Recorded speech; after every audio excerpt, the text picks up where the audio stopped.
Family. रोशनी, अब तेरी शादी की उम्र हो चुकी है, सब तेरे लिए लड़का देख रहे हैं और तू है कि 8-9 बजे बिस्तर से उठ रही है। मम्मी, क्या आप भी सुबह सुबह ज्ञान दे रही हो? सोने तो दो कम से कम। क्या करें, अब तेरी हरकतें ही ऐसी हैं। चल अब बिस्तर छोड़ और मेरे साथ खाना बनाना सीख। ना, मैं नहीं बना रही खाना वाना, आप प्लीज जाइए ना यहाँ से। रोशनी की बातों से निराश होकर निशा वहाँ से चली जाती है। निशा, तुम रोशनी को घर का कामकाज क्यों नहीं सिखाती? अगर यही हाल रहा फिर तो 2 दिन में उसके ससुराल वाले उसे यहाँ छोड़कर चल देंगे। मैं तो बहुत कोशिश करती हूँ उसे घर की जिम्मेदारियां सिखाने की, लेकिन वो मेरी सुने तब ना। आप तो जानते ही हैं ना कि वो कितनी जिद्दी है। हमें निशा के लिए एक ऐसा लड़का ढूंढना होगा जिसका भरा पूरा परिवार हो, सास ससुर से लेकर जेठ जेठानी देवर ननद सब हो। यहाँ ना सही, लेकिन शादी के बाद उसे वहाँ अपनी जिम्मेदारियों का एहसास जरूर होगा। कुछ दिनों के बाद रोशनी का परिवार उसके लिए लड़का देखना शुरू कर देता है और एक दिन चिराग नाम का लड़का रोशनी को देखने अपने परिवार के साथ उसके घर पहुंच जाता है। देखिए भाई साहब, मैं पहले ही आपको बता देती हूँ, हमारा परिवार बहुत बड़ा है, इसलिए अगर आपकी लड़की हमारे घर की जिम्मेदारियाँ बिना नान नुकुर के उठा सकती है, तभी हम ये रिश्ता पक्का करेंगे। अरे ये भी कोई बोलने वाली बात है बहन जी। हमारी रोशनी आपके पूरे परिवार को बैठे बैठे खिला सकती है, इतनी जिम्मेदार है मेरी बेटी। अगर ऐसी बात है फिर तो हमें इस रिश्ते से कोई आपत्ति नहीं है। तो फिर चट मंगनी पट ब्याह के बारे में क्या ख्याल है? हाँ बिल्कुल, शादी में देर किस बात की, 3 हफ्ते बाद ही शादी का शुभ योग है। अगर आपको कोई दिक्कत ना हो तो हम इनकी शादी भी 3 हफ्ते बाद ही करा देते हैं। अरे हमें इसमें कोई परेशानी नहीं है। इस तरह दोनों परिवारों में शादी की तैयारियां शुरू हो जाती है और कुछ ही दिनों बाद रोशनी की शादी चिराग से करा दी जाती है। शादी के बाद, बहू इनसे मिलो, ये है तुम्हारी दादी सास, ये बड़ी सास और बड़े ससुर, ये तुम्हारे जेठ, ये जेठानी, ये दोनों तुम्हारे देवर और ये इस परिवार की सबसे छोटी बेटी सिमरन, यानी कि तुम्हारी ननद है। परिवार में इतने सारे लोगों को देखकर रोशनी का सर चकरा जाता है। वो अपना सर पकड़ लेती है और मन ही मन सोचने लगती है, हे भगवान, ये किस जन्म का बदला लिया है आपने मुझसे? मैंने क्या बिगाड़ा था आपका जो आपने मुझे ऐसा परिवार दिया? बेटा, किस सोच में पड़ गई तुम? और कितने लोग हैं आपके परिवार में?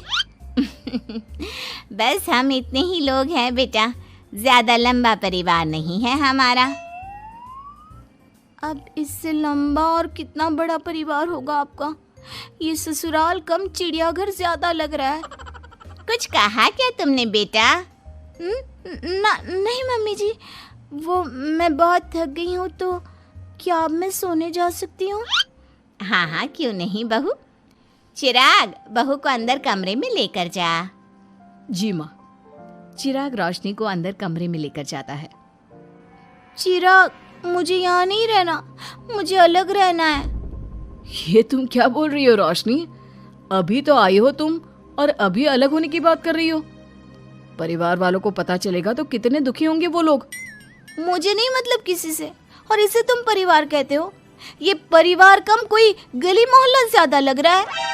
रोशनी, अभी तुम नई हो इस परिवार में, इसलिए शायद तुम्हें ऐसा लग रहा है। कुछ दिन में आदत हो जाएगी तुम्हें।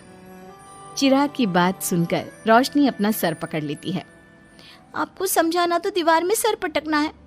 मैं सो रही हूँ, लाइट ऑफ मत करना, मुझे अंधेरे में नींद नहीं आती।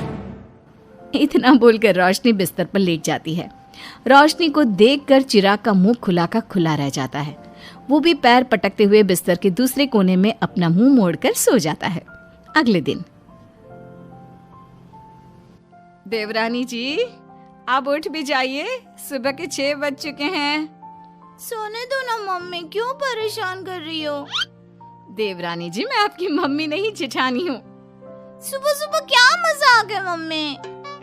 इतना कहकर रोशनी अपनी आंखें मसलते हुए उठती है और अपनी जेठानी को देखकर चौंक जाती है। दीदी, आप यहाँ? पिछले 1 घंटे से तुम्हें उठा रही हूँ, लेकिन तुम हो कि अब उठ रही हो। लेकिन अभी तो सिर्फ 6 बज रहे हैं, आपने मुझे उठाया क्यों? वो इसलिए क्योंकि आज तुम्हारे इस घर में पहली रसोई है, तो खाना आज तुम्हें ही बनाना होगा ना। क्या? मुझे पूरे मोहल्ले के लिए खाना बनाना पड़ेगा? नहीं रोशनी, तुम्हें पूरे मोहल्ले के लिए नहीं, सिर्फ परिवार के लोगों के लिए ही खाना बनाना है। आपका परिवार किसी मोहल्ले से कम है क्या? कुछ कहा क्या तुमने? हाँ नहीं दीदी, आप चलिए, मैं अभी फ्रेश होकर आती हूँ। आरती वहां से चली जाती है, जिसकी थोड़ी देर बाद रोशनी भी रसोई में जाकर मजबूरी में सबके लिए खाना बनाने लगती है। पूरे 2 घंटे मेहनत करने के बाद उसका खाना बनकर तैयार होता है। वाह बहू, खाना तो बड़ा स्वाद बना है। सच में बहू, तुमने भले ही बहुत देर लगाई खाना बनाने में, लेकिन खाना बहुत स्वादिष्ट बना है। आपके हाथों में तो जादू है देवरानी जी। मैं तो कहती हूँ अब से रोज आप ही खाना बनाया कीजिए, क्यों मम्मी जी? हाँ हाँ बेटा, बिल्कुल ठीक कहा तुमने। रोशनी, आज से रोज तुम ही खाना बनाना। ये सुनकर रोशनी चौंक जाती है। खाना खाने के बाद सभी लोग रोशनी को शगुन का नेक देते हैं और फिर अपने अपने रूम में चले जाते हैं। क्या यार रोशनी, इतना टेस्टी खाना बनाना जरूरी था क्या? अब फंस गई ना तू। ये सब माँ पापा की वजह से हो रहा है, उनके कारण मुझे ये सब झेलना पड़ रहा है। रोशनी गुस्से में अपने रूम में जाती है और अपनी माँ को फोन मिलाती है। मम्मी, मैं आपको कभी माफ नहीं करूंगी। आपने जानबूझकर मुझे इतने बड़े परिवार में भेजा है, जहाँ मुझे सांस लेने की भी फुर्सत नहीं है। हमने ये सब इसलिए किया ताकि तू अपनी जिम्मेदारियां निभाना सीखे। अब मायके की तरह ससुराल में भी अपनी जिम्मेदारियों से मुंह मत मोड़ लेना। मुझे नहीं रहना माँ यहाँ। इस घर में जितने लोग हैं उतने तो हमारे गली मोहल्ले में भी नहीं थे। माँ, मैं आपसे आपकी सारी बातें मानूंगी, पर प्लीज मुझे यहाँ से ले जाइए।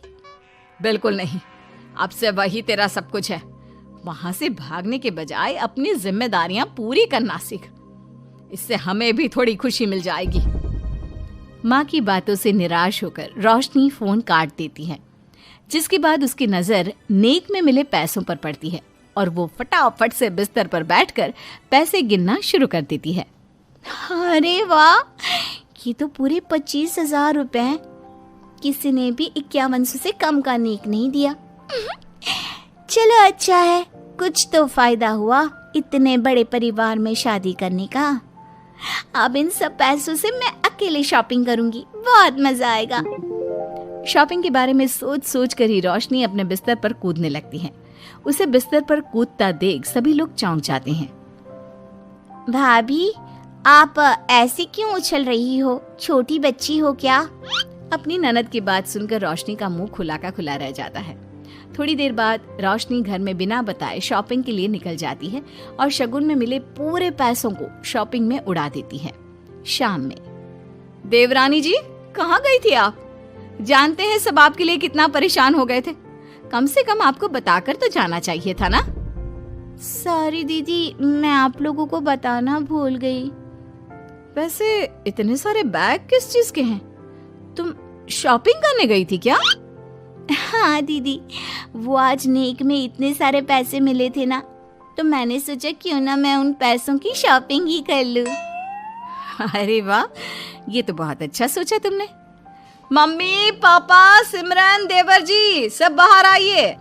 देखिए रोशनी हम सब के लिए क्या लाई है। रोशनी कुछ समझती उससे पहले ही वहाँ सब लोग आ जाते हैं। क्या हुआ आरती बहू, क्यों चिल्ला रही हो? अरे देखिए ना माँ, रोशनी हमारे लिए शॉपिंग करके आई है।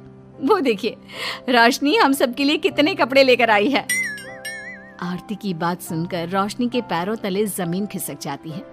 उसके मुंह से एक शब्द तक नहीं निकलता।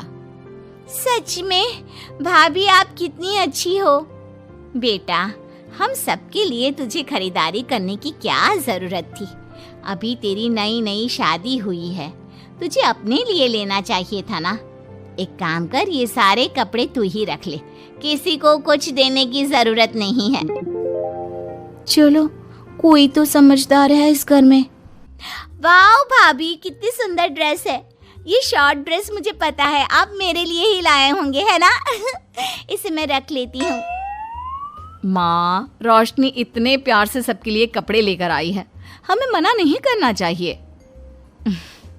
तू सही बोल रही है बेटा, उसका मन रखने के लिए मैं ले लेती हूँ 1-2 साड़ियाँ।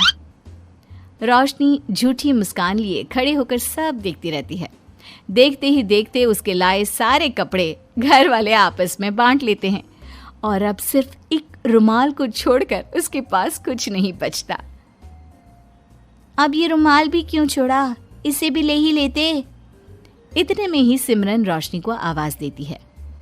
भाभी, वो गलती से रुमाल रह गया है, क्या वो मुझे मिल सकता है? रोशनी वो रुमाल भी सिमरन को दे देती है। इतनी मेहनत से मैंने ये सब कुछ लिया था, लेकिन इन लोगों से मेरी खुशी बर्दाश्त नहीं हुई, कुछ भी नहीं छोड़ा। थोड़ी देर बाद रोशनी का पति भी वहां आ जाता है। मैंने सुना है आज तुमने सभी के लिए खरीदारी की है। तुम मेरे लिए कुछ लेकर नहीं आई? बस फिर क्या था, इतना सुनते ही रोशनी का पारा हाई हो जाता है और वो चिराग को घूरने लगती है, जिससे चिराग डर के मारे वहां से खिसक जाता है। हाय रे, फूटी किस्मत मेरी, जो ये जॉइंट फैमिली मेरे मत्थे चढ़ी।